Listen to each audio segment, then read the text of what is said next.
Sahabat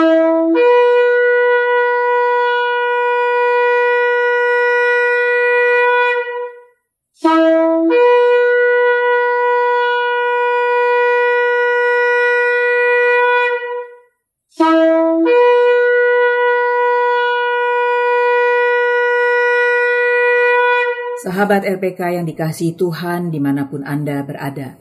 Shalom Beshem Yeshua HaMashiach, salam sejahtera dalam nama Yeshua HaMashiach, dalam nama Tuhan Yesus Kristus Juru Selamat kita. Selamat mengikuti siaran Tekiyah, Talaah Kata Ibrani Alkitabiah, bersama Gembala Benyamin Obadiah, Ketua GKMI, Gereja Kehilat Mesyanik Indonesia. Tekiyah adalah cara peniupan shofar seperti yang didengar tadi. Siaran Tekiyah dimaksudkan untuk menggali kebenaran Alkitab dari bahasa dan masyarakat Ibrani yang menjadi persemayan tumbuhnya iman Kristiani kita yang berasal dari tanah perjanjian Israel di Timur Tengah. Saudara dapat mengajukan pertanyaan ke 0812 9912 430. Shalom Pak Ben. Shalom Ibu Ira, shalom sahabat RPK dimanapun Anda berada. Hari ini kita akan membahas kata Ibrani Kefar Nahum. Dalam bahasa Ibrani dieja Kaf Pe Resh, dibaca Kefar, artinya desa, kampung. Nun Het Vav Mem, dibaca Nahum, artinya nama Nahum. Kefar Nahum, Kapernaum, kampung Nahum. Matius 4 ayat 13-16. Ia meninggalkan Nazaret dan diam di Kapernaum di tepi danau di daerah Zebulon dan Naftali, supaya genaplah firman yang disampaikan oleh Nabi Yesaya. Tanah Zebulon dan tanah Naftali, jalan ke laut, daerah seberang sungai Yordan Galilea, wilayah bangsa-bangsa lain, bangsa yang diam dalam kegelapan, telah melihat terang yang besar, dan bagi mereka yang diam di negeri yang dinaungi maut, telah terbit terang. Meskipun Yesua dibesarkan di kota Nazaret, Injil menyatakan bahwa ia pindah dan tinggal di Kapernaum dan menjadikannya semacam markas bagi pelayanannya di bumi. Posisi Kefar Nahum sangat strategis, karena merupakan salah satu pusat perdagangan yang penting di sepanjang jalur perdagangan kuno. Kefar Nahum atau Kampung Nahum, Desa Kenyamanan, terletak di pantai barat laut Danau Galilea. Yesua menyebut pusat kegiatan Yahudi ini sebagai kampung halamannya. Tidak diragukan lagi, dia menemukan kenyamanan di sini. Ia meninggalkan Nazaret dan diam di Kefar Nahum di tepi danau. Matius 4 ayat 13. Banyak hal yang dilakukan Yesua di Kefar Nahum. Ia memilih Matityahu Matius atau Lewi dan juga dua bersaudara Simon Kefa dan Andrai yang sedang membenahi rumah mereka di tepi danau. Markus 1 ayat 21. Di sini juga ibu mertua Simon Kefa yang terbaring sakit disembuhkan. Markus 1 ayat 29-31. Yesua menegur penduduk Kefar Nahum karena ketidakpercayaan mereka. Lukas 10 ayat 15. Yesua berjalan di atas air dekat Kefar Nahum. Yohanes 6, 17 dan 24. Selama berabad-abad, para ahli telah memperdebatkan pernyataan Injil dalam Matius 4 ayat 23. Bahwa Yesua berbicara di sinagoga-sinagoga di seluruh Galilea. Sementara mereka mengklaim bahwa pada waktu itu tidak ada sinagoga di Galilea. Mereka berargumen bahwa penduduk Galilea hanya pergi ke Bait Suci di Yerusalem untuk melakukan perayaan dan persembahan korban yang diperintahkan dalam Torah Moshe. Tetapi para arkeolog telah menemukan sisa-sisa sinagoga kuno di Migdal, Kefar Nahum, Herodium, Qumran, dan Masada. Yang terbaru ditemukan di Magdala. Fondasi sebuah sinagoga ditemukan terkubur sekitar setengah meter di bawah tanah. Pada tahun 2016, Kehila News Israel mengumumkan penemuan sinagoga lain di Tel Rehes di Galilea Bawah. fondasinya juga tertimbun di bawah tanah. Masih banyak situs sinagoga yang akan ditemukan karena secara historis sinagoga merupakan pusat komunitas dan iman Yahudi. Faktanya sampai di abad 21 ini, sinagoga masih menjadi pusat kepercayaan Yahudi, seperti juga gereja, kuil, dan masjid dalam masyarakat modern. Melalui sinagoga, umat Yahudi berkumpul untuk beribadah, merayakan waktu-waktu yang ditetapkan dalam kitab suci, dan mewariskan tradisi dan keyakinan mereka kepada generasi selanjutnya. Peran rabi dalam iman Yahudi adalah sentral untuk memahami umat Yahudi. Para rabi dilatih untuk menjadi gembala yang baik bagi orang-orang biasa yang seperti domba, berpikiran sederhana, dan sangat membutuhkan kepemimpinan. Kata rabi berarti guru yang dihormati dalam masyarakat Yahudi. Karena kebanyakan orang di Israel abad pertama tidak mengikuti pendidikan Torah secara khusus, maka adalah tugas para rabi untuk menjelaskan dasar-dasar iman kepada orang-orang yang membutuhkan, yang mencari tahu dengan cara mengikuti perjalanan para rabi dari desa ke desa. Rabi sering mulai mengajak orang menjadi muridnya dengan cara mengatakan, "Aharei, ikutlah aku." Ini kita lihat dalam Injil. Yesus berkata kepada Simon dan Andrei, "Aharei, ikutlah aku." Matius 4 ayat 19.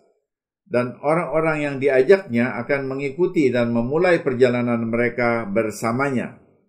Dipahami bahwa orang-orang yang dipanggil tidak pernah bertanya, "Kemana kita akan pergi?" Atau "Apa yang akan engkau ajarkan kepada kami setelah kami sampai di sana, di tempat yang dituju?"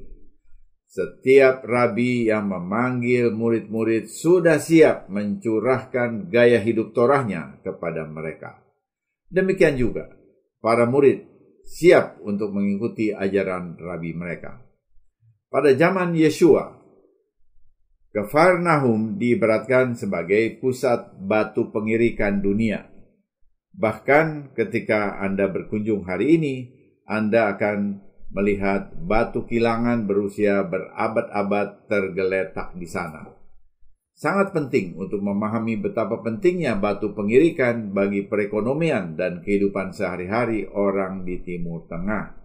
Sederhananya, batu pengirikan adalah sepasang batu bulat besar yang digunakan bersama-sama di penggilingan gandum untuk menggiling gandum atau biji-bijian lainnya.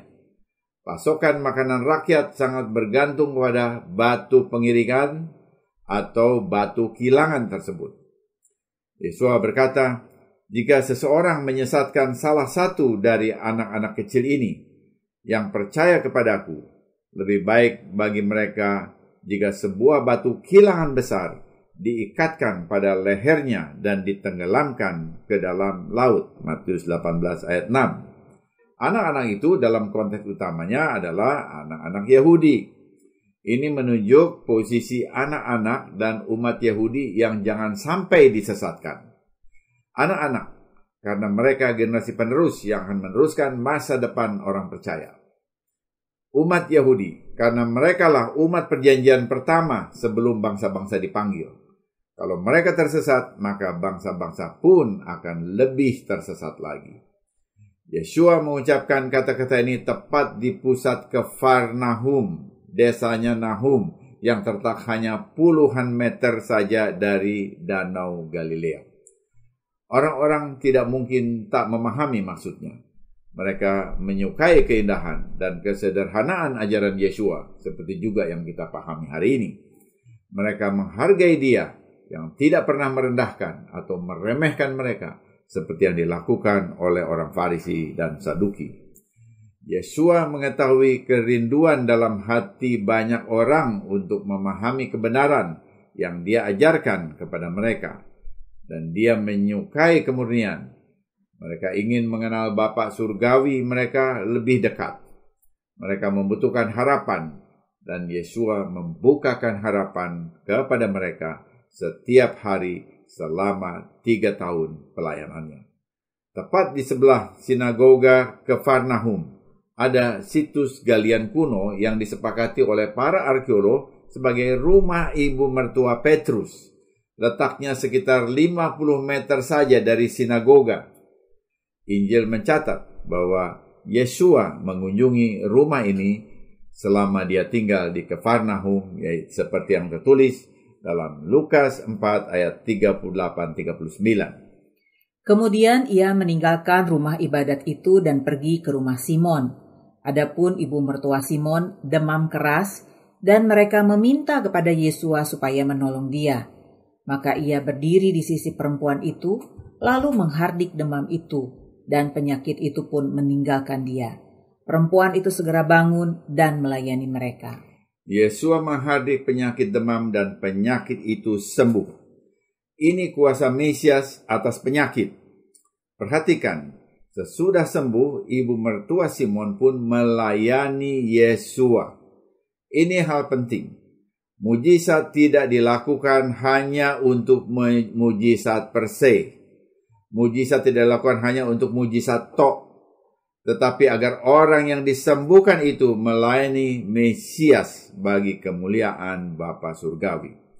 Sebelumnya kita membaca malaikat melayani Yesua setelah pencobaannya di padang gurun, Matius 4 ayat 11. Kemudian kita membaca Miriam, saudara perempuan Elazar dan Marta, mengurapi Yesua dengan minyak wangi yang mahal. Miriam mengambil kira-kira setengah liter minyak narwastu murni, minyak wangi yang mahal. Ia menuangkan ke kaki Yesua dan menyeka kakinya dengan rambutnya, dan rumah itu dipenuhi keharuman wewangian. Yohanes 12 ayat 3. Ini adalah demonstrasi penyembahan yang mendalam.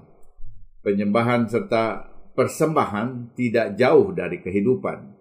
Kitab suci menyatakan bahwa Elohim yang hidup bersemayam di atas persembahan puji-pujian umatnya. Mazmur 22 ayat 4. Ketika kita berdoa dan memuji, kita melepaskan kuasa surgawi untuk merespon iman kita. Abraham disebut sahabat Tuhan karena imannya, bukan karena kekayaan atau kecerdasannya atau kekuatannya atau kedudukannya di tengah masyarakat, seperti yang tertulis di dalam Yakobus 2 ayat 23. Dengan jalan demikian genaplah nas yang mengatakan, lalu percayalah Abraham kepada Elohim, maka Elohim memperhitungkan hal itu kepadanya sebagai kebenaran. Karena itu, Abraham disebut sahabat Elohim. Ribuan tahun kemudian, kita juga disebut sahabat Tuhan ketika kita percaya bahwa janjinya adalah benar. Apalagi yang terjadi di Kafarnaum. Kafarnaum juga merupakan lokasi Yesua mengajar murid-muridnya tentang pengampunan. Sesudah menjelaskan tentang orang yang menyesatkan anak kecil, kita membaca pada pasal yang sama, Petrus bertanya kepada Yesua, Junjungan, sampai berapa kali aku harus mengampuni saudaraku jika ia berbuat dosa terhadap aku? Sampai 7 kali? Yesua berkata kepadanya, Bukan, aku berkata kepadamu, bukan sampai 7 kali, melainkan sampai 70 kali 7 kali.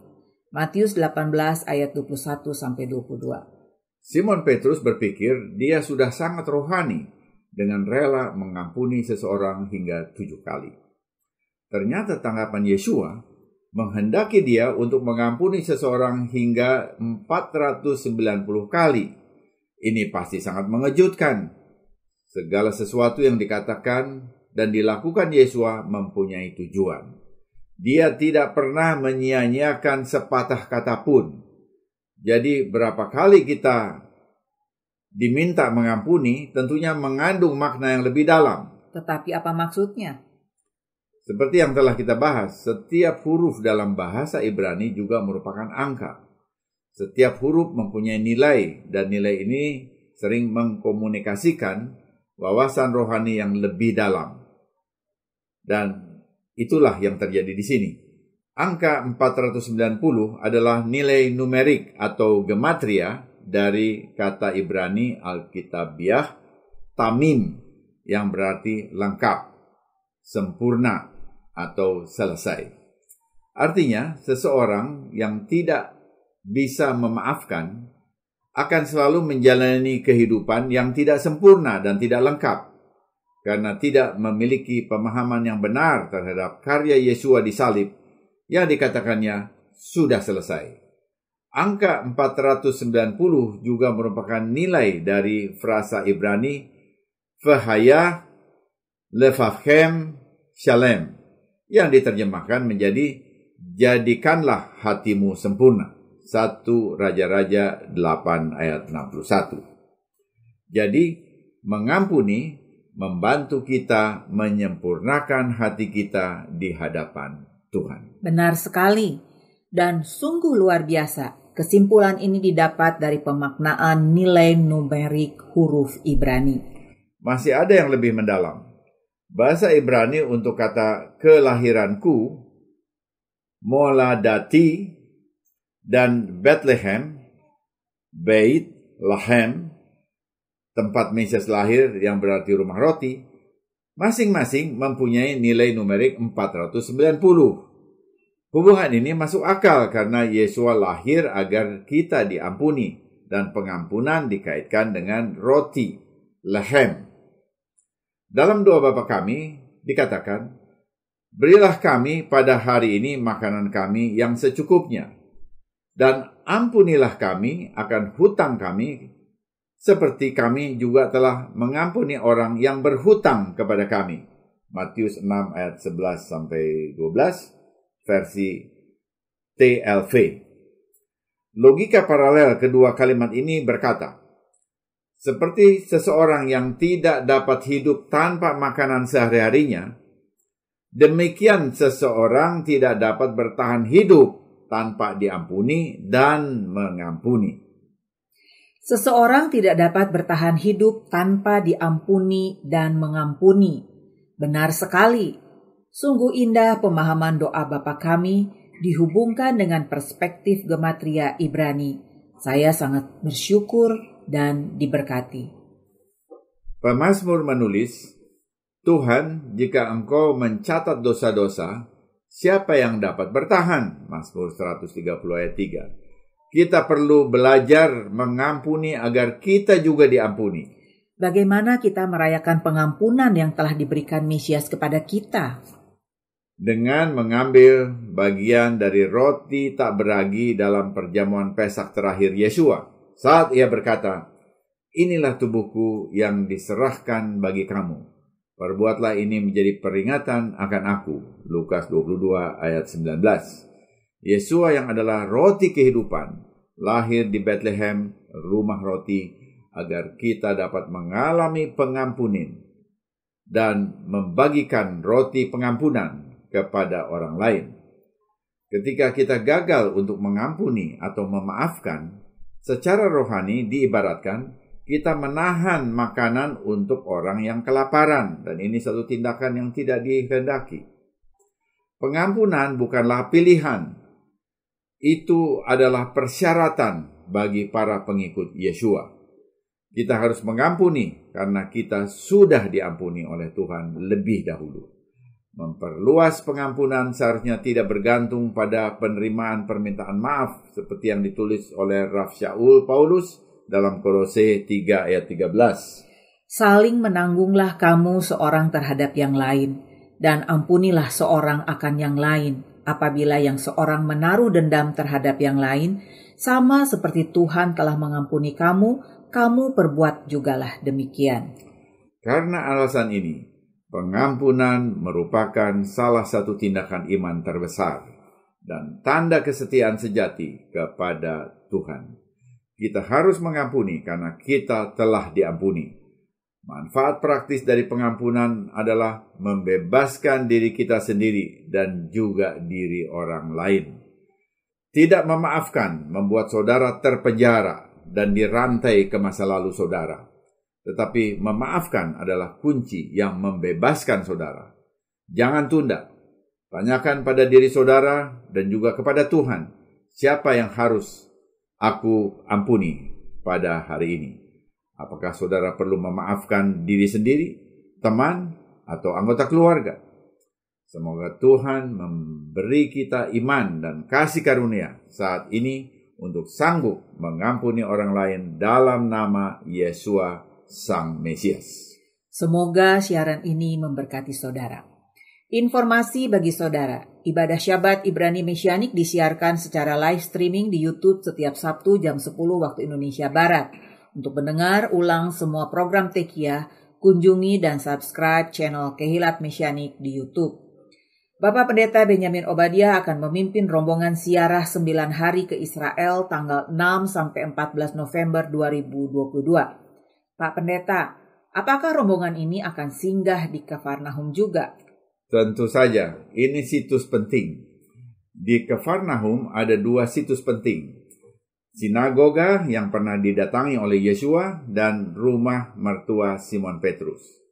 Sinagoga Kafarnaum dengan struktur batu kapur dibangun tahun 400 Masehi. Sinagoga ini berdiri di atas reruntuhan sinagoga yang dilihat Yesua pada waktu pertama. Disitulah Yesua mengusir setan, Lukas 4 ayat 31-37. Yesua mengajar para murid dan orang banyak di sini. Semuanya ini dikatakan Yesua di Kafarnaum ketika ia mengajar di sinagoga, Yohanes 6 ayat 24-59. Sungguh kita harus membaca Injil dengan perspektif historis. Yesua datang beribadah di sinagoga. Ya, bersama rombongan ziarah kita akan berada di atas situs sinagoga yang ditapaki Yesua. Yesua selama hidupnya datang ke sinagoga dan bait suci dan bukan bangunan gereja seperti yang kita kenal masa kini. Di sebelah sinagoga Kafarnaum terdapat gereja oktagon segi 8. Sebuah gereja Katolik Roma yang dinamai Petrus. Didirikan di antara sinagoga dan pantai. Para ahli sepakat bahwa gereja itu dibangun di atas reruntuhan rumah mertua Petrus, Markus 1 ayat 29. Konstruksi bangunan unik karena tetap mempertahankan bangunan ribuan tahun yang lalu yang ada di bawahnya. Dan ini layak dikunjungi. Menyongsong perjalanan ziarah bulan November mendatang, saya akan membahas situs-situs yang akan dikunjungi oleh rombongan ini ke Eretz Israel, tanah perjanjian bagi umat Yahudi. Ya, saudara, ini suatu kesempatan untuk bersiarah bersama dengan Bapak Pendeta Benyamin Obadiah, pengasuh Tekiah Telaah Kata Ibrani Alkitabiah, yang akan menjelaskan situs-situs yang dikunjungi secara lebih lengkap. Situs-situs yang dikunjungi dirancang bagi yang sudah beberapa kali ke Israel, namun tetap memasukkan situs-situs basic bagi yang pertama kali ke Israel. Rombongan ini akan mengekspos kitab suci Israel dan tanah Israel, serta umat Israel dengan memberi kesempatan untuk berdialog dengan penduduk asli Yehudi, pewaris tanah perjanjian. Ada kesempatan untuk berdialog tentang orang Yehudi percaya pada abad pertama, dengan seorang arkeolog Yahudi yang akan memperkaya pemahaman rombongan ini, sesuatu yang biasanya dilewatkan oleh rombongan lain. Untuk kenyamanan, Christmasindo Travel Tour menyediakan hotel bintang 4 selama di Israel. Kita juga akan melakukan city tour dan bermalam di Dubai, kota modern yang menandai era baru dunia Arab. Bagaimana mendapat rincian rencana perjalanan yang lengkap? Kunjungi situs Kehilat Mesianik di YouTube atau kirim WA pertanyaan saudara ke 0812 9912 430. Sekali lagi, 0812 9912 430. Saya percaya saudara akan mendapatkan perjalanan ziarah yang menginspirasi dan luar biasa.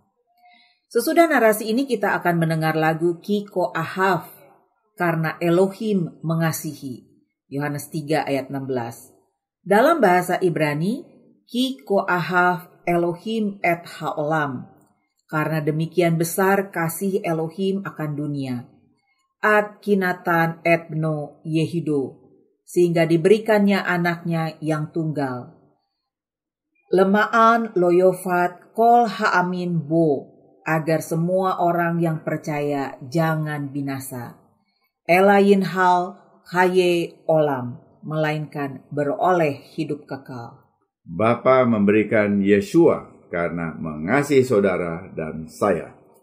Tiba saatnya saya Penatua Ira Obadiah dan Gembala Benyamin Obadiah mohon diri dari ruang dengar saudara.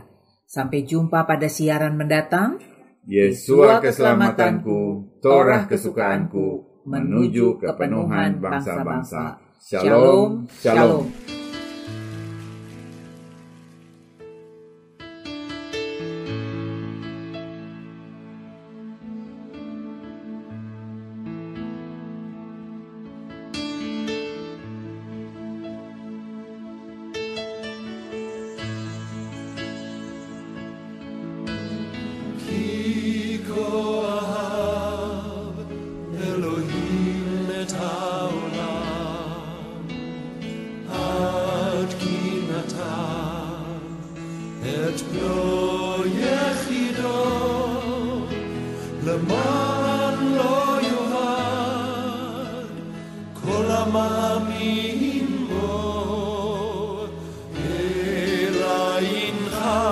Chaye